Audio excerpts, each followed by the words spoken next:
Hi, and welcome to this very special episode of Brainy Moms. I'm Dr. Amy Moore here with Terry Miller, my co host, and we are going to talk about our most listened to episodes of 2021.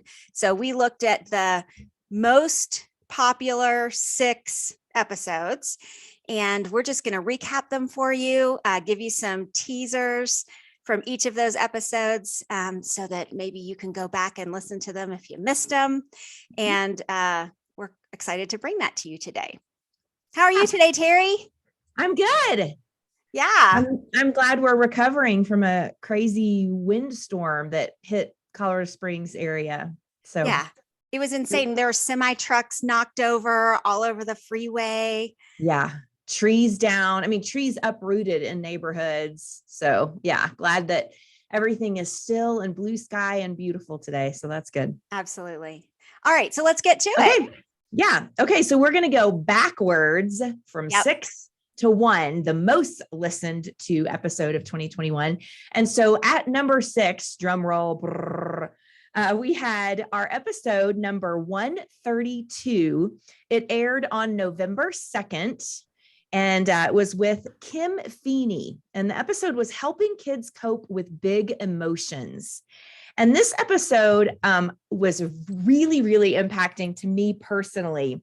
And if you listen to that, if you go back and listen to that episode, you're going to hear lots of stories personally for me and lots of, as I went back and listened to it, pretty embarrassing and vulnerable and humbling confessions on my part of ways I have not done well as a parent and things that I'm learning that I learned from Kim Feeney. So some of the highlights, Kim talked about things that were important that really hit me. I'll give you my notes, my highlights. A big point she talked about was connection before correction, to help kids understand that their feelings are okay. Their big feelings are okay. All feelings are okay, but we may need to address a behavior that's not okay. And that we can, as parents, model the courage to be imperfect, that we can let our kiddos know, hey, I have big feelings sometimes too.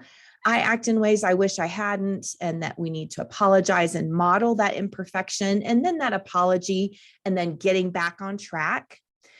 She talked about having 1 foot out and 1 foot in. And that was a really cool perspective. And what she talked about was when your kid is maybe having a tantrum or having really big feelings, that as a parent, it's important to have 1 foot in with that feeling, that kiddo, so that you can be with them in that feeling, but that you have to have 1 foot out so that you can also be objective and not get all absorbed in the craziness of those big feelings. And that was actually my favorite part of our entire conversation. Kim. Yeah. And I think we didn't say Kim is a registered play therapist. And so she specializes solely in working with kids and their families, on managing those big emotions. But what I loved about the 1 foot in, 1 foot out idea is that it's applicable for every single relationship. So whether it's your relationship with your spouse, with your older kids, your relationships at work, that we should be able to have empathy for what's happening in that other person's heart and mind while still staying calm and sane and rational with the other foot out. And so loved it. I mean, if I could wrap up that entire episode, that was my biggest takeaway. I thought that was the most valuable piece. So I would love to play a clip of her episode. So let's cue that up right now. Okay. So I teach the parents to reflect the feelings to the child.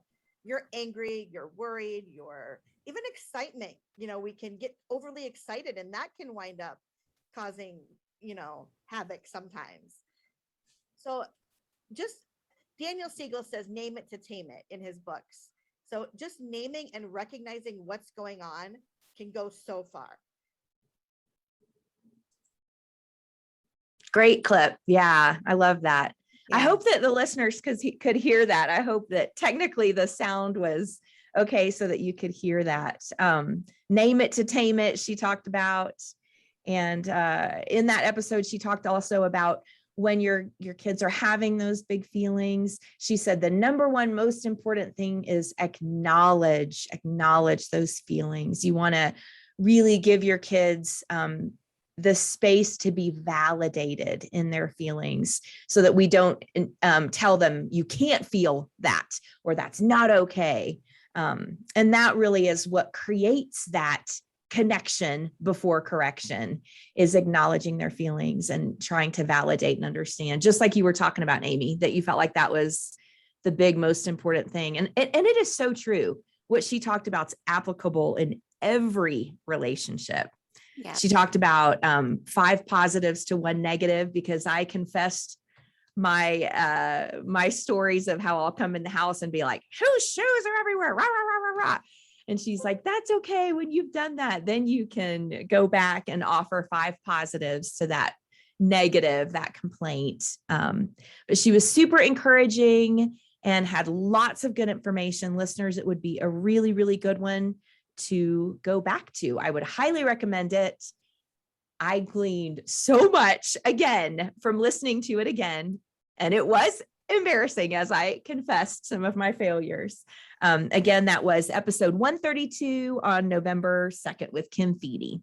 Awesome. All right. So number 5 was Clint Davis. And so Clint is a licensed counselor, a pastor, and a trauma therapist. What was the name of his show? Oh, goodness. I'm looking for it here. He owns. All right. Coming in at number 5, the 5th most popular episode of 2021 was Clint Davis. And so Clint is a licensed counselor. He's a trauma specialist. He's also a pastor. And what was his episode? So it was episode number 121. It aired on 8/10/21, and it was called Protecting Our Kids from Sexual Abuse.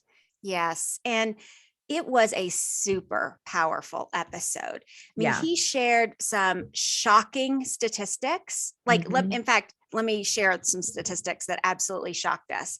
He said that 82% of people that abuse a child are people we know, that 1 in 3 women are sexually abused by age 18 and 1 in 5 men. And 62% of kids who have social media get unsolicited requests from adults, and 50% of them answer. I just remember being stunned during that interview of some of the things that he was sharing with us. And while he's a trauma specialist and he talks a lot about sexual abuse, his big message that day was on something called sexual neglect. Yes. And while that seemed like such an odd term, like when he first said it, sexual neglect, that seems like a marriage problem, right? Yeah. But what he meant was that parents avoid those hard conversations with kids about their bodies, about sex, about pornography, about masturbation, sexuality, like all of these things that kids learn from social media and from their friends that they need to be learning from their parents. Right. And so that then they find themselves in situations, and because their parents haven't talked to them about it, then they're afraid to tell anyone because they think that it's a taboo topic. Right. Right. And so then they internalize this trauma that they may be going through, if they are being sexually abused or exposed to inappropriate, materials or whatever the situation may be.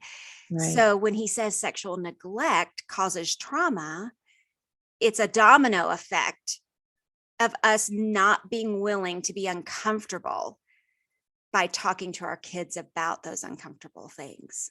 Yeah. Right. It was a really, really convicting episode. Actually, I wrote in my notes, it was actually kind of scary, but in a way that I think as parents, we need to have that heads up.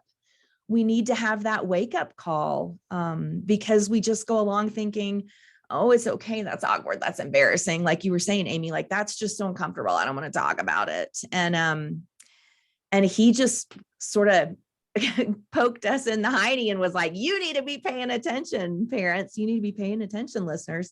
This is really important stuff. So definitely worth taking the time to listen to. Again, that was episode 121.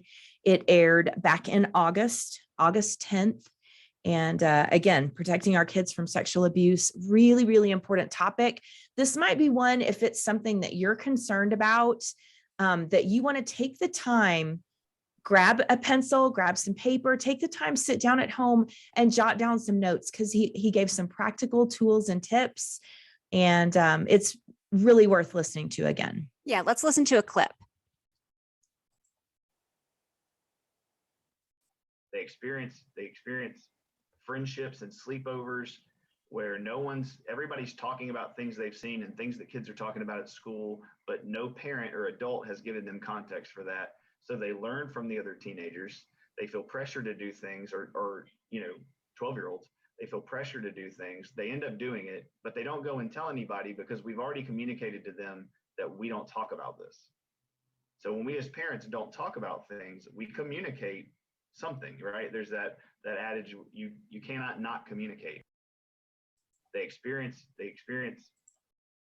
Wow. Yeah.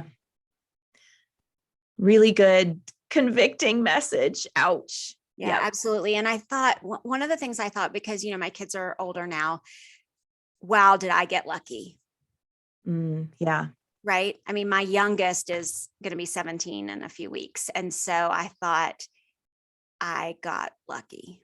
Nothing bad happened. Yeah, absolutely. Yeah. And I mean, I feel that somewhat with my kiddos. I mean, I was the victim. I was sexually molested at age 5, and I was exposed to some bad, just pornography for a long time. I was exposed to some pretty rotten stuff as an itty bitty child, 7, 8, 9, 10 years old. And so I'm the one that suffered. And so I've been much more aware and open and careful with my kids. And then our youngest adopted, we don't know, honestly, what all she went through in the early years of her life. So there's hard stuff out there, people. It's everywhere. And what was your statistic, Amy? The women that have been sexually molested by age 18, you said? What was that? 1 in 3 women and 1 in 5 men. Yeah. Have been sexually abused by age 18. Yeah. So there you go. I'm the statistic. It's happening. It's out there. We need to be talking about it. So hard topic, definitely worth listening to. Episode 121. Okay. What's next? All right. Fourth. Let's see. Fourth was, this is a much happier topic. Her name is Shannon Brescher Shea, and it was episode 130, and it was on October 12th. Shannon Brescher Shea. The topic was teaching kids to care for our world. It was such a great show about sustainability, about having an environmental perspective in your family and with your kids. And Shannon is the author of an environmental parenting advice book called Growing Sustainable Together: Practical Resources for Raising Kind, Engaged, Resilient Children. And it's really, really cool because Shannon is a science writer and an environmental activist in Washington, D.C. And so she's done a lot of political work in that arena. So she just has a lot of experience, and not just as a mom, but also from that mom perspective.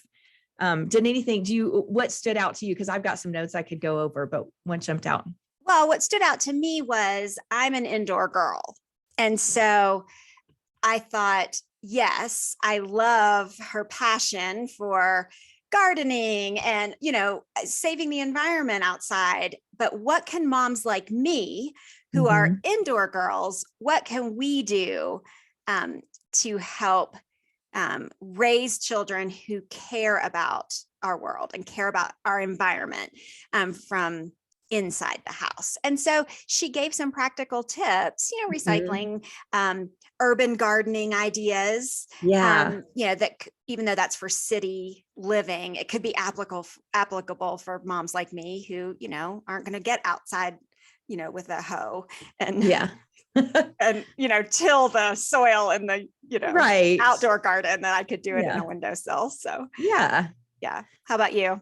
Well, I really appreciated, like, the main thing that jumped out at me is she talked about that you have to find things that encourage sustainability and environmental awareness in your family that fit your family individually. So, Amy, it's really just what you're talking about. Yes. That if it doesn't fit you as a mom and your where you live and your neighborhood to go out and be planting a garden and have chickens and things like that, well, then that's not for you. And there's no reason to waste your time thinking about it, worrying about it, feeling guilty that you don't have fresh eggs and chickens in your backyard. No worries there. Yeah, just forget that. That she said there are things that we can do individually. She talked about riding bikes to school, riding your bikes to school, that, if you're close enough that you can do that, ride bikes to school, to the store, anything that you can do that's just cutting down on using your car all the time, using the bus system. Those were examples that she has experienced in her life.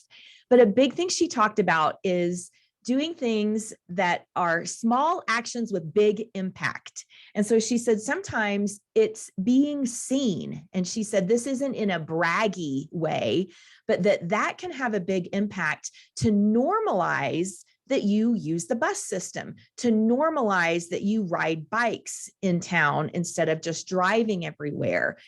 And that impacts the people around you. And so that's not only making a choice for your family, but it is creating a bigger impact than just what you might feel is a small action.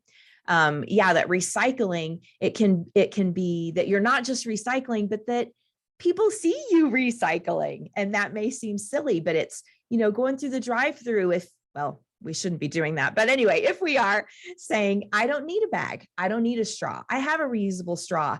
And even speaking that, hey, I'm going to save the world one straw at a time. I'm going to save the world one bag at a time, using canvas bags at a store instead of getting the plastic bags. And then letting it be seen that you are using those canvas bags, because that inspires others. Yes. So I loved that message for sure. Yeah. Let's cue up a clip from her episode. Yeah. For my blog, I did a series of interviews with other people who consider themselves green moms. And one of the questions I asked is, how do you deal with this conflict? And all of them said there is no conflict. And I was really confused by this. I had a lot of both what I call green guilt, which is feeling like you're not doing enough environmentally, you're making too much garbage, or you're driving too much, or, et cetera, et cetera. And mom guilt, which I'm sure everybody is familiar with. And one day I was sitting downstairs on a beanbag in my basement reading a different parenting book, and I realized that the people I was talking to were right. The environmental activities that we involve our kids in, whether that's gardening or biking and walking places instead of driving, or doing activism or volunteering in your community, all teach the kinds of values and skills, not just the values, but the skills that at least I wanted my kids to have, and I think a lot of other people want their kids to have. So good. Yeah. Yay. I love that was like a really inspiring little clip. It was. Yeah. All right. So we don't have to feel so guilty, Yeah. like that we're not doing enough. Okay, I just remembered another little piece that was a shocker to me in that episode. Amy, I don't know if you remember the moment when she said it. I was talking about mom guilt of, your kids are young, you're busy, you're running a million miles an hour, and you're like, I am just not cleaning out that peanut butter container. Just forget it. I'm sorry. I'm not recycling that. I do not have time. And she was like, okay, little secret. Most plastic isn't recycled anyway. So that may not be an action you need to really focus on. You can just throw that away. I don't remember that, but yes. Yeah. That's a good tip to know. Yeah. It was like, darn, okay, I'm not going to waste a lot of time on that. Then I can do some other things, unless the peanut butter container's glass. There you go. Right. Right. All right. So that was Shannon Brescher Shea, and that was Yes. episode number 130. 1:30. Yeah, 1:30. And it was October 12th. Okay. Good one. Okay. So that was number 4. So number 3, we're getting down. Oh, I should do the drum roll again. In 3rd place, Caitlin Soule. This was episode 132. And this was September 28th. The episode was called Break Up with Anxiety with Caitlin Soule. And so Caitlin Soule she is so much fun.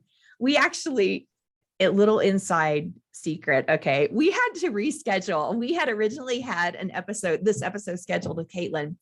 And she was like on a trip or something. And yeah, so she was like in her family's cabin, and she didn't realize that we used video for one thing, right? And so she's got her like hair up in a bun, and you know, it was awesome. Yeah, and she's like, "Oh, I had no idea." And then she's cleaning up her room, and we ended up having sound problems with her mic. Yeah. Right, she didn't have her equipment there. Exactly, because she was on vacation. And we finally said, hey, so that this is the best episode for you, why don't we just reschedule for when you're not on vacation anymore? And so I think she probably appreciated that, because she was in her recording professional environment. Caitlin is a licensed marriage and family therapist. Yes. And she's an anxiety expert. And so she was back in her element when we actually did get to do the recording. She's also the author of a book that's coming out in just a couple of months called A Little Less Than a Hot Mess. A little less of a hot mess, which is so perfect, because that first encounter with her, like, I was just like, okay, I love this girl. Oh my goodness. She is so real. Yeah. She was just so like, okay, whatever, give me a minute, I'll figure this out. And then when we had to reschedule, she was, just completely like, okay, no big thing. Like, she just rolled with it. Right. She absolutely embodies her message. Right? Yes. Like she was a total hot mess, but a little less of a hot mess. You can tell that she just has the tools, the coping skills to deal with the unexpected. Right. And so she just went with it. And I love that, especially, as a psychologist, to know that, we want to be able to model those behaviors that we teach our clients. Right. And so she just had it. She had total control over what could have been a massive meltdown. Right. And she just played it off beautifully. So inspiring. Yeah. Because Amy, you know me, I struggle. If I had been in that situation, I would have cried for 3 days straight afterwards. Okay, maybe not that bad, but I mean, I struggle with that, with anxiety of like, I've got to get things just right. And oh my gosh, if I don't have it all together, everybody's going to think I'm just terrible. And she just was so inspiring. I mean, I just smiled the whole time. I think I was 1,000 times more relaxed for like a full week after we did that episode. I was so much easier on myself. And so then preparing for this, listening to it again, I was inspired all over again. Just that, again, that perspective that, I can accept who I am. I can be at peace. Her message was one of such acceptance and self-value for moms. Do we have a clip? Let's listen to a clip, and then we do have a clip. A couple of things. Yeah. When I talk about breaking up with anxiety, what I mean is changing your relationship with anxiety or worry so that it doesn't get to be in charge. And so I like to think of it kind of in this ending a toxic relationship with an ex or something like that, right? And so that ex is still going to unfortunately exist in the world, and you maybe have to see him at the grocery store or whatever, or online these days. But you are going to have to learn how to coexist in a world where they exist. So I think of anxiety in that same way.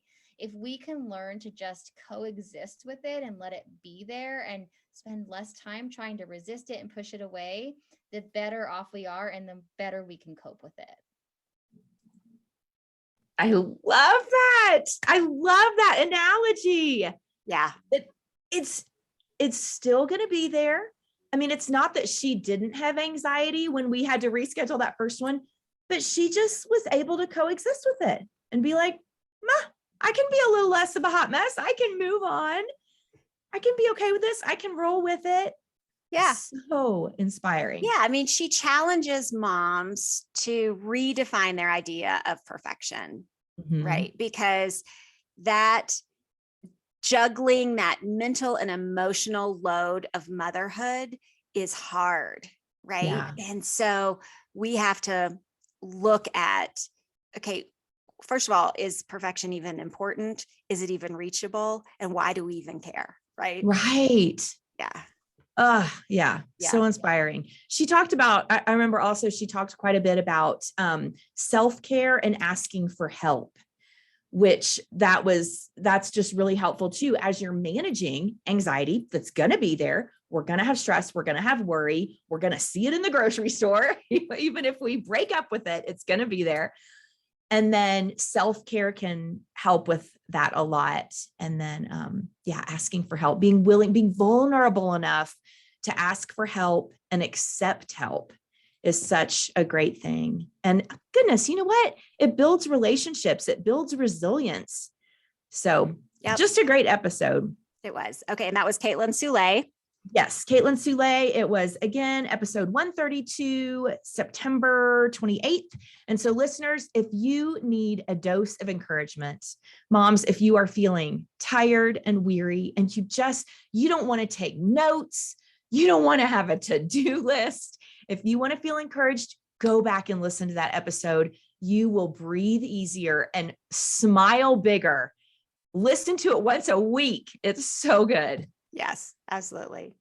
All right. Number two, our second most popular episode of 2021 was Dr. Sam Goldstein.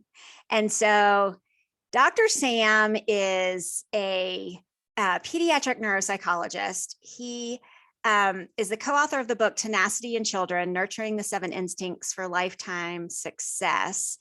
And when we got a request from Dr. Sam's PR person to be on our show, I was so excited because he's on our bookshelf. As clinical researchers, Terry and I use his tests with our research participants. And so that his name was so familiar and he's such an icon in the neuropsychology field that I was super excited to be able to have him on the show. So Terry was actually on a mommy sabbatical that week. And so I had a visiting co-host, Sandy Zamalis from Learning RX, who helped me interview Dr. Sam. And so he talked about, here, let me tell you, episode. It was episode 123, on August 24th. Okay, go ahead. Okay. And so he talked about his new book on tenacity in children. And he talked to us a little bit about the difference between tenacity and resilience and grit.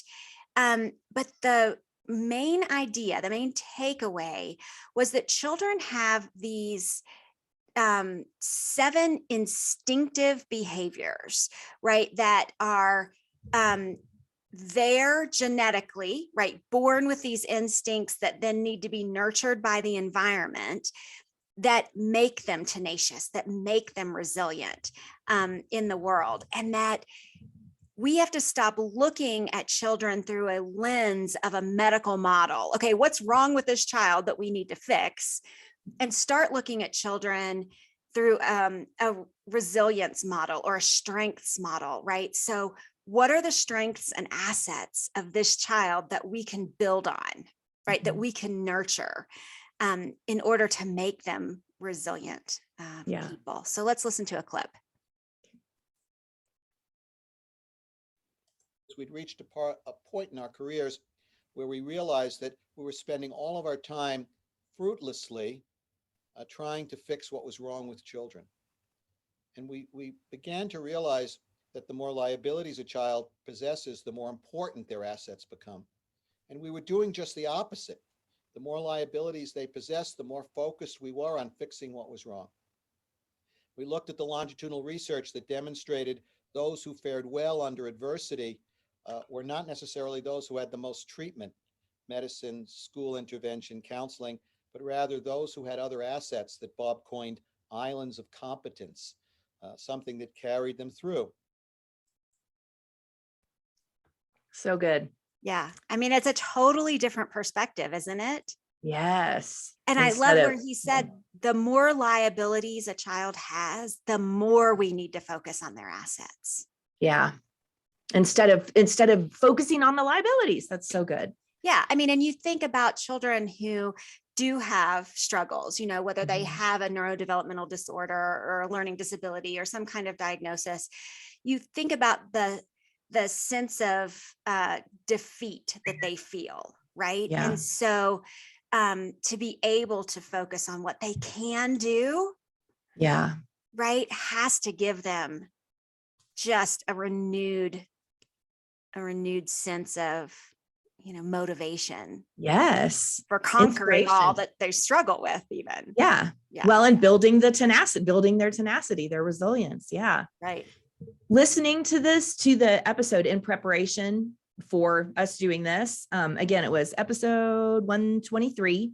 And listening to it, this is what I felt like. So if you're hearing this, moms, you may want to set this one aside for when you've got some time to focus and really, really learn from it. I listened through it and was like, okay, I've got to go back to this one with pen and paper and take notes and really dig in and really learn from it, because there is so much information. It's incredible. I mean, I feel like it was an entire parenting book. It was like a textbook in that hour podcast that I could have been scribbling notes almost the entire time. So I think it's like hugely valuable, but you're going to get more out of it if you sit down and really focus than if you just kind of listen to it on your drive. That's what I would suggest. No, I agree. Because Dr. Sam actually goes through those 7 instincts. Yeah. Right. And so he talks about optimism and motivation and empathy and, you know, all of those things that we can nurture as parents, you know, with ideas and examples. And so, I mean, it's rich. Very. Yeah. Yeah. Okay. So that was second place. It was awesome. Sam Goldstein, Nurturing Tenacity in Children, episode 123. And we are now to our first place, most popular, most listened to episode. All right. So the number 1 most popular, most listened to episode of 2021 was Danica Kopp. Danica is a licensed clinical psychotherapist, and she specializes in teenagers, right? So she doesn't treat adults. She doesn't treat little kids. She only works with teenagers. Mm-hmm. And as part of that work, Danica has developed a checklist of everything that your teen needs to know before they leave your house, right? So launching your teen into adulthood. Yes, like how to make a doctor appointment, how to manage conflict with a roommate in college, how to book a plane ticket, how to deposit a check, how to apply for a job, how to mail a package. I mean, lots of stuff that you don't even think of, right? It's 13 pages long. First of all, it's a free checklist, y'all. So if you listen to the episode or look at the show notes, you can get the download link. But, you know, her biggest message is don't wait until your kids graduate from high school to start teaching them the stuff they need to be adults. Right. That needs to start in adolescence. Yeah. So it was episode 129, Danica Kopp, Launching Your Teen into Adulthood. Episode 129, it was on October 5th. And like Amy's talking about, this amazing checklist, super, super helpful.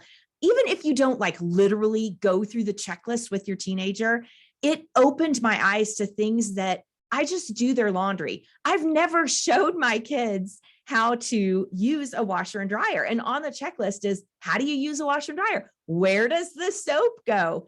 And okay, so listening to this episode, I have to tell you, I laughed so much just listening to it. So if you want to listen to just a really inspiring and encouraging episode to really help you as you've got preteens, teenagers, and so many funny stories. Amy, if you would go back and listen to this, it's just a laugh fest. we just crack each other up with our stories of how we the things our kids did and, how we really messed it up and little things. Yeah. Like my son, Caleb, in a fender bender, and he just didn't know. I never taught him that people have insurance and insurance pays for wrecks.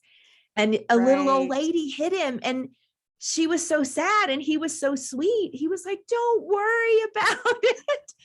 And he had like $2,000 worth of damage on his car. He didn't get in her name, nothing. Right. Yeah. And I think I probably mentioned that I had never taught Kale how to make sure that the pharmacy takes your health insurance. Yep. Right. So when he calls me and he says, Mom, these eye drops were $126. Yeah. Well, that's on me. Right. I mean, it makes you stop and think, wait a minute. How do we expect our teens to know if we haven't taught them? And so for Danica to create this checklist, I thought was genius. Let's listen to a clip of her episode. Yes. And I think parents nowadays really struggle with, like, at 18, is my kid really ready? And probably not, which is why a lot of kids do go to college, where there is kind of that built-in safety net. But the idea that your child needs to be able to make decisions on their own, to not always be solving our kids' problems, because when we do that in middle school and high school, they then expect, well, mom will fix it. And we want to create children, adults, young adults, who can problem solve, who don't feel like, oh, mom will do it. And I think that there's a level of us that don't like to see our children sit with discomfort. Of course not. But where does the most growth occur in life? When we are uncomfortable, when we hit a pain point, when we struggle through something. And so we need to allow our kids to have those struggles while they're in the safety net of our homes. Okay, so we were to apologize. We used our IG Instagram reel clip for that. And so there was some music in the background. We promise the episode does not have music playing through it. So anyway. And in that, it's funny, that little clip was more like, serious. And she's really talking about how this is so important. And it is, the episode is serious. There is great value. And yet preparing for us to do this, of everything I listened to, oh my gosh, it was so entertaining. It was hilarious. I just had so much fun listening to it again, because the stories, she tells a hilarious story about a fire extinguisher, needing it and not knowing how to use it. And well, and she has such a big personality. Yeah. Right. Like she's just got this presence about her that there was so much energy in the episode. Yeah. It was super enjoyable. It's a great one. So I would say, moms, this is a great one. Listen to on your drive, listen to when you're, home doing dishes with kids, whatever. I mean, this is a fun one you could listen to with your kids, because your kids will get tickled and they'll laugh at themselves and they'll think, oh, wow, do I know how to do that? So it's a really fun one that you can just listen to. It's entertaining. And then I would say, take the time to download that checklist. And again, even if you don't go through item by item with your teenager, it'll really spark your thinking. Like, what do my kids need to know before they're launched? So really, really great topic. Absolutely. 129 on October 5th. Danica Kopp. Yeah. So those were our 6 most popular episodes from 2021. That is not to say that the other episodes aren't fantastic as well. We just chose solely based on the number of downloads. Right. Those were the most popular for sure. Mm-hmm. So, look, we have so much coming up in 2022. Yes. Right?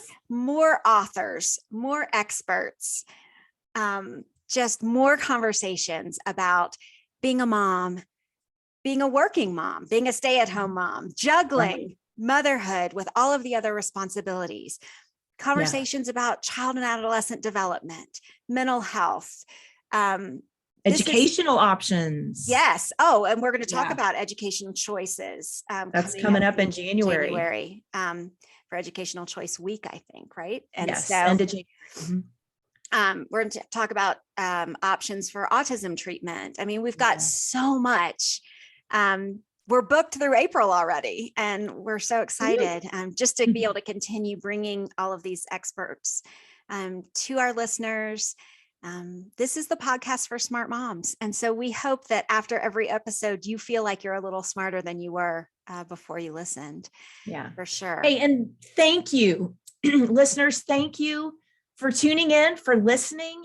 And I would encourage you to spread the word. I mean, I'm going to just ask that you would spread the word and tell others about the Brainy Moms podcast so that our listenership increases and we can really get the word out there that we've got some great information and entertainment and fun and inspiration, just a whole gamut of things that are going to encourage you as a mom and help you in your quest to be a brainy mom. Absolutely. And we would also like to open it up to you all to give us your requests. Is there something that you would like to hear us talk about? Is there a guest that you would like to hear from?